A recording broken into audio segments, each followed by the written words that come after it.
way if that stand for some reason decides to collapse or fall over, I got a little pressure on the jack. Should be enough time for me to get out. And if it ain't, well, it's been a fun ride. Hey fellas, PV2 Smurf here. PV2 Smurf here. PV2 Smurf here. Oh fellas, PV2 Smurf here. Now they got the tire off, what I'm going to do is I'm going to remove this brake caliper bracket. There's I think it's 1/2 inch here, and then there's one on the bottom. I'm going to do that in order to move this entire bracket out of the way. I need a ratchet.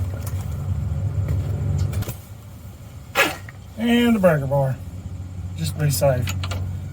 These specific fasteners see a lot of cycles between hot and cold, where you use the brakes and the heat dissipates. So usually on there pretty good, especially never taking them off before. And I have not, until now.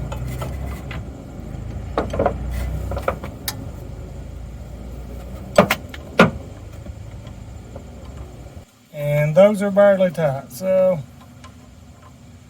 that's probably a concern.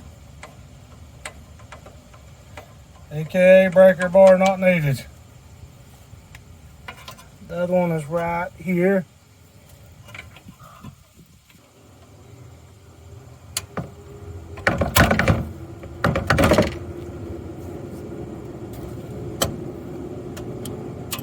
That one wouldn't move so tight either, but it was tighter than the top of them.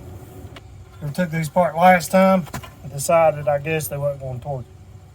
Yet again, if you watch the video where I replaced these back brakes because this one locked up, getting this cable back on this arm here is a real pain in the butt, so I'm going to try my best not to take it off.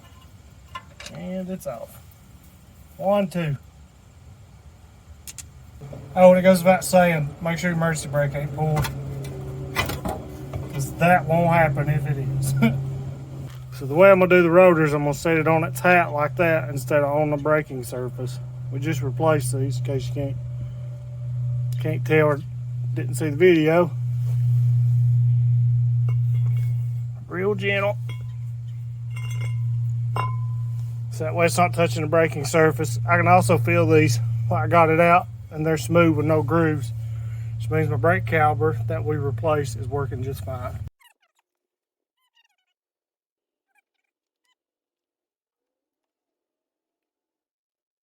So this Weepod just fished this up and just zip tied it in there, and it's holding all this together. Keeps me from having to fool with that emergency brake cable in that's right there. It's a real pain in the butt to get off. So that's what I'm gonna do. Now I'm gonna have to remove this hub right here. Now first thing I'm gonna do is I'm gonna listen, make sure it's not making any noises, any rattling or anything. And listen.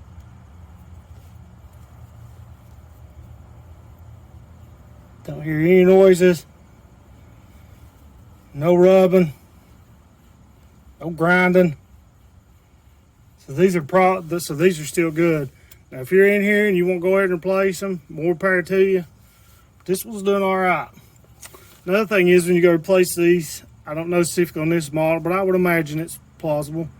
You can replace this hub assembly to 1 instead of a 4 lug. You could change it to a 5 lug, heck, maybe even a 6 lug if you want to find the convert part numbers. So that way, in case you got a good set of wheels that you want to put that's 5 lug or 6 lug or whatever, and you want to change them out and you don't want to use 4 lug anymore, well, you have the option to do that, and that's how you do that. You change this out. From what I can see, there's a bolt here. There's another bolt right here. Barely see the ear of it. Let me zoom in here. I like to hold this hub assembly on. Bolt there, bolt there. There's one right there. And then around to the other side. Another one right there, see it? Hub assemblies, especially on rear like this, that don't have any drivetrain components going to it, such as an axle, CV axle, any of that stuff. Typically just 4 bolts that I've ever replaced that really hold them in. The benefit is it's pretty simple to get to, because you just gotta get those 4 bolts. The issue with Buster is, there's a sport vehicle. My assumption is around the back here, it's probably pretty tight. Right now is ideal time to spray penetrating fluid on these fasteners, so that way they have time to seep and soak into the bolt while we're getting underneath the backside to see what we have to do. The biggest issue that I see when we get underneath the backside will be just having room, because as you can see, shock comes down right there. The coil spring's over here in the way, so that may be an issue. And guess what? You figured right. Exactly what I'm going to do. Just need a dab. All 4 of them. You know what? This is not a sponsor by no means, but I really like these cams here. One, because you can pick them up at Harbor Freight. If you work on your own stuff, you probably use Harbor Freight. They sell good quality stuff. Some stuff's good quality. But you can buy this at Harbor Freight, and it has a little spray nozzle on it, which is great for the application. I was able to put it right on in there and spray right on it. Then if you decide, well, I don't need that, I need to spray really close, just fold this down, then you can spray it wherever you need. But I do like this setup. The thing I don't like about the other straw setups is when you take them off, you use it, nobody has room for that straw that sticks out that far on this can to set it somewhere, because as soon as you bump the straw, it pops off and you lose it. In this case, you won't lose the straw. I do recommend this. Pretty handy to have. Tucks right up, load it in there, bounce around, won't lose a straw. I like this product. Like this design. So as you can tell, no buster here, it's hard to get to these pieces back here. Size right here is a 13 or a ½ inch. That's the bottom one. Top one's right here where my finger's at. And then there's 2 more on the other side, and that'll free up her hub to take it off. Don't really have a good camera angle under here, but I'll do what I can.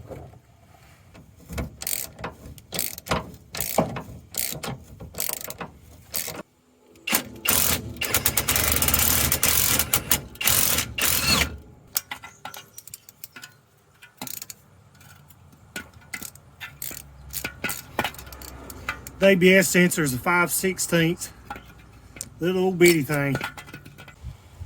All right, in the event you're doing an economical wheel bearing placement and you're just replacing the bearing inside, you're not replacing the whole hub assembly because it's cheaper. After you move this off the vehicle, moving those 4 fasteners and the ABS sensor, which goes here, the way the ABS system works, which is why we're doing this repair, is as this right here spins around, this is a tone ring or seal, and it's made out of, I think it's copper. And as it spins around, it creates a tone in which that sensor picks up, and it'll tell you, hey, it's good. So the ABS sensor knows whenever it hits the brakes, the module knows which tire's actually stopping or not stopping, so that way it controls your brakes whenever you slam on the brakes. Well, in the event you're doing an economical and just replacing a bearing in here, which I'm not, I'm actually going to replace this seal right here. You may decide not to. Either which way, you don't have to remove it completely as I did, but I did it for demonstration purposes, so that way you could see this better. And it's out here on the bench. There's a cap here, and somebody's done dented this one pretty good, which it looks like it's seated in there pretty good. Either which way, so you move that cap, then you have this fastener in here. Now that goes in and that bolt runs through here and it holds that in there, so that way it's squished against that bearing just right. Now FYI, to remove this, you're going to need a 30mm axle socket. Maybe a 28 or 29, but a 30 should work. But as I said previously, if you don't want to buy this socket, because it's probably going to cost you, I don't know, $18, then go to the parts store and tell them you want to rent a axle socket set. It has big sockets in it. Just make sure it goes to at least a 30 or below, say 28. You rent that, you use it to move this, and then you just take the whole set back, and that way you don't have to buy these tools. Now, it's something you're going to have on hand. 30 is pretty common. There's a reason why I have a 30 and not exact 28. Then you may want to buy one, and I bought this probably 15, 16 years ago. Here it is today. Put this on here. Now remember, this don't spin whenever you hit this. It'll be this bottom part down here that spins. So hold on to it.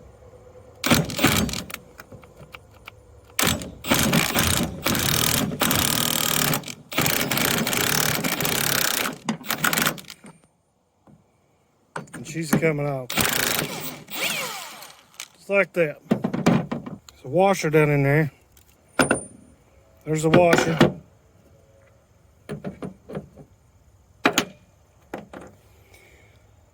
And then here's your bearing. As you can see it right here. That's riding on, see it? Now what we're going to do is I'm going to hammer on this and get this out. Which is probably not the correct way, but the way I'm doing it. It's actually coming off relatively simple. You heard that 4 hits, it's already coming off. The other way you can do this, it this way, like this.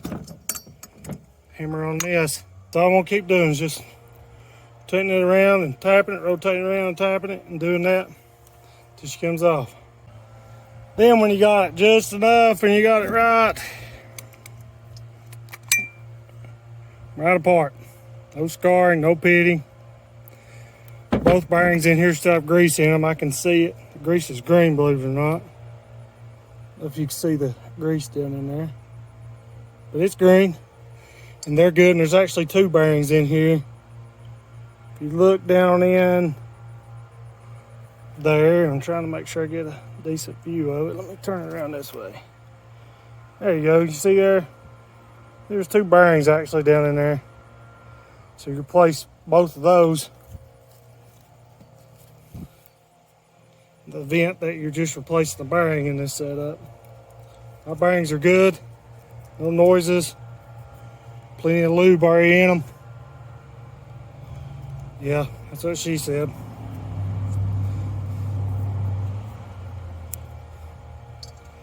So I'm not replacing the bearings. I just need it off just to get this one freaking to seal. So see online, sometimes you can just clean these off and they'll start working again. Well, that may have worked, but I thought, well, while I'm at it, I'm just going to replace it.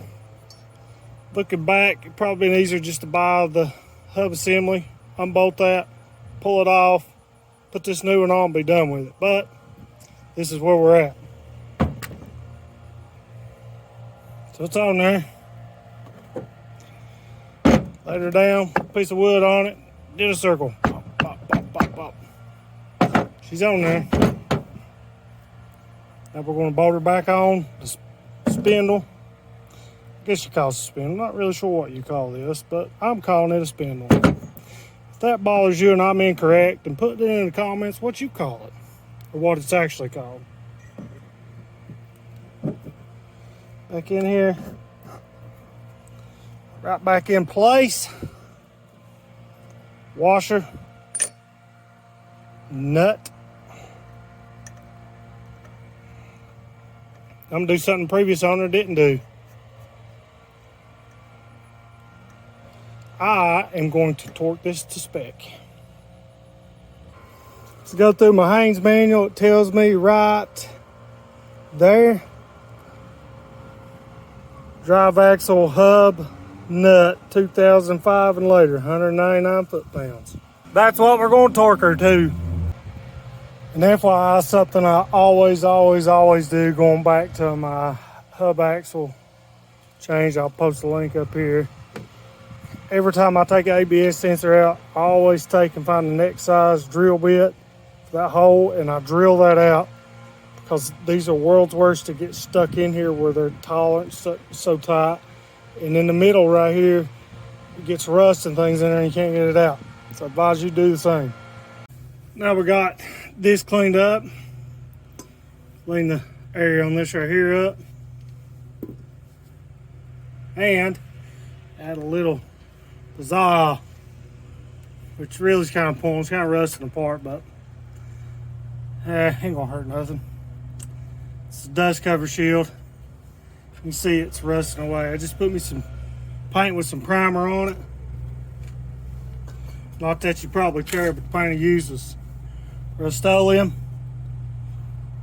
It's got primer with it and it's apple red. All Buster's suspension metal parts, I'm all paint this color, so I thought, well, we'll just start here where we had it off and cleaned up. So just cue the time lapse.